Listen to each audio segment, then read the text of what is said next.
மரணத்துடைய நிலைமை அல்லாஹ் சொல்கிறான். என் மரணத்துடைய நிலைமை எப்படித்தான் இருக்கும், உங்களுடைய மரணத்துடைய நிலைமையும் அப்படித்தான் இருக்கும். ஒரு முஃமின், அல்லாஹ்வை நம்பிக்கை கொண்டவன், இந்த உலக வாழ்வை விட்டு மறு உலக வாழ்வை நோக்கி தயாராகினால் மலக்குகள் அவரிடத்திலே இறங்குவார்கள். அந்த மலக்குகளுடைய தோற்றம் பீதுல் உஜூஹ், வெள்ளை நிற முகங்களோடு, அந்த முகத்துடைய வெளிச்சம் சூரியனுடைய பிரகாசத்தை போன்று இருக்கக்கூடிய நிலையில் மலக்குகள் அவனுக்கு முன்னால் வருவார்கள்.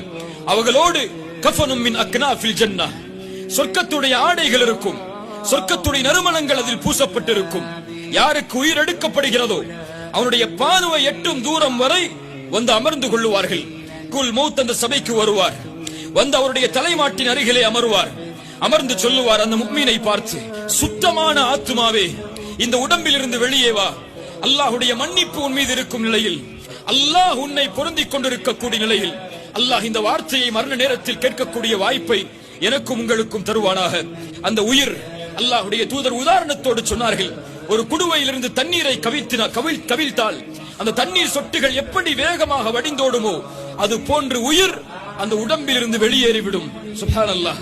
அதற்கு பிறகு அந்த மலக்குல் மௌத் அந்த உயிரை மலாயிகத்துர் ரஹ்மாவுடைய கரத்தில் கொடுப்பார்கள். அவர்கள் சொர்க்கத்திலிருந்து கொண்டு வரப்பட்ட அந்த ஆடையில் அந்த உயிரை அதில் சுமந்து சொல்லுவார்கள். சுமந்து வானத்தை நோக்கி எடுத்து செல்லுவார்கள். வானத்தை நோக்கி செல்லக்கூடிய எல்லா இடங்களிலும் மலக்குகள் அவர்களை சூழ்ந்து கேட்பார்கள், இது யாருடைய சுத்தமான உயிர் என்று. அப்போது சொல்லப்படும், ஃபுலான் இப்னு ஃபுலான், இன்னார் மனிதருடைய மகன், இன்னார் மகன் என்று உலகத்திலே அவருக்கு அழைக்கப்பட்ட பெயரை விட கண்ணியமான பெயரை கொண்டு அவரை அழைக்கப்பட்டு வானத்தை நோக்கி எடுத்து செல்லப்படும். பூமியுடைய முதல் வானம் தட்டப்படும், திறக்கப்படும். அந்த முதல் வானம், இரண்டாவது வானம், மூன்றாவது வானம், ஏழாவது வானம் வந்ததற்கு பிறகு அல்லாஹ்வுடைய கட்டளை நேரடியாக வரும்.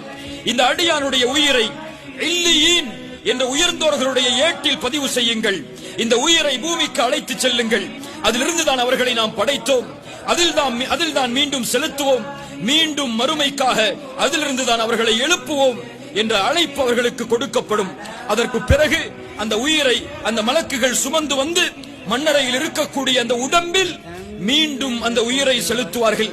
செலுத்தப்பட்டவுடன் மலக்கான், இரண்டு மலக்குகள் வருவார்கள், முன்கர் நக்கீர். அவருக்கு அருகிலே அமருவார்கள். அவரை பார்த்து நேரடியாக கேட்பார்கள், மன் ரப்புக, உன் இறைவன் யார்? அவர் சொல்லுவார், ரப்பி அல்லாஹ், என் இறைவன் அல்லாஹ். ஃபமா தீனுக், உன்னுடைய மார்க்கம் எது? நீ கடந்து வந்த பாதை வழி எது? ஃபயகூலு தீனில் இஸ்லாம்.